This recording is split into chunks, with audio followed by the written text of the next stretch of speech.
Because you've built in an operating system in you. Are you here? So you understand where I'm going with all this. I'm sorry we can't do much more than that this morning. Let me just finish this and then we can look. So I want to start moving into problem solving. And why problem solving is probably the most profitable thing you can do in life. Why do you go to lawyers? Because you have a legal problem. Why do you go to doctors? Because you have medical problem. Why do you come to church, most of you, for the wrong reason? Because you have spiritual problems. Am I right? How come? So he says she wants to serve you, the most spiritual person here today. But you know, but truthfully, think about it. People flood to church on their needs. Am I making sense? But even Jesus said it. He said, "Come unto me, all ye who labor and are heavy laden." But he says, "Come, I will solve your problem. But when you have finished solving your problem, I will give you my yoke." I don't know if I'm making any sense here. So you got to understand this thing about problems. Stop. Can I just stop? Say, "Father, I rebuke the fear of problems.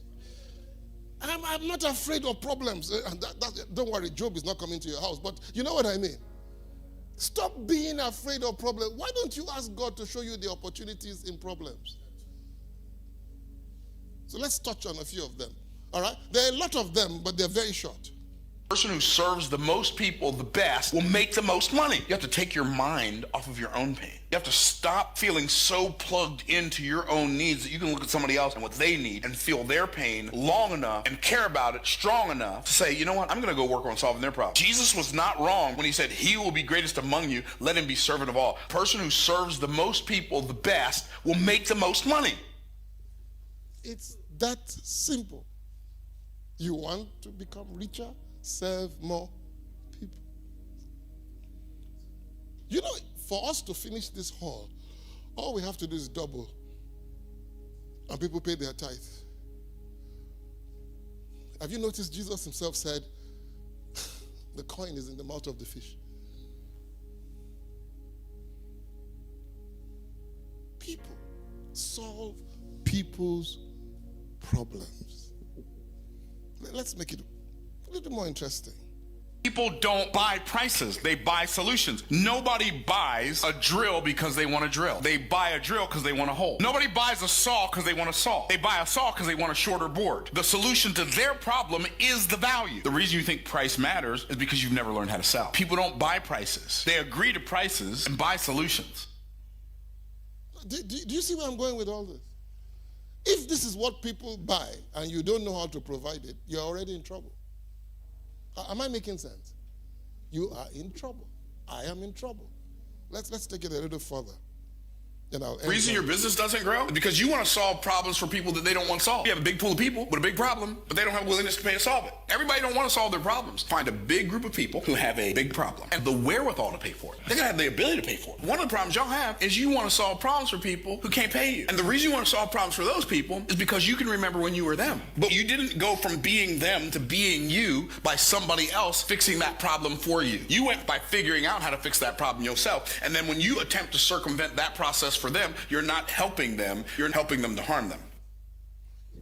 This is a little bit of a digression. It's not every problem you need to solve. Am I making sense? I just put that there because I wanted you to understand. Some people don't want their problem. As a matter of fact, some people make money from their problems. See somebody outside who will come in here and say, I haven't eaten for the last 3 days. Please, can you give me 500 naira to buy? I said, no, I'll give you a job. What's he going to tell me? What's he going to tell me? I tried to solve his problem, but he's not interested in my solution. Am I making sense? So understand that as well. This is not 100%. You know what I mean? Understand that as well. Okay, let's now get to the key of where I've been trying to go. So in other words, this is what he's saying. Problem, thinking, and solutions. That part we don't like. We think it's be thou transformed by the removing of your mind. It's the renewing of your mind. God gave you a head, a mind, for what? To think. Just think these thoughts. We don't like it. I'm going to make a statement that most of you are not going to believe. There is no problem that doesn't have a solution.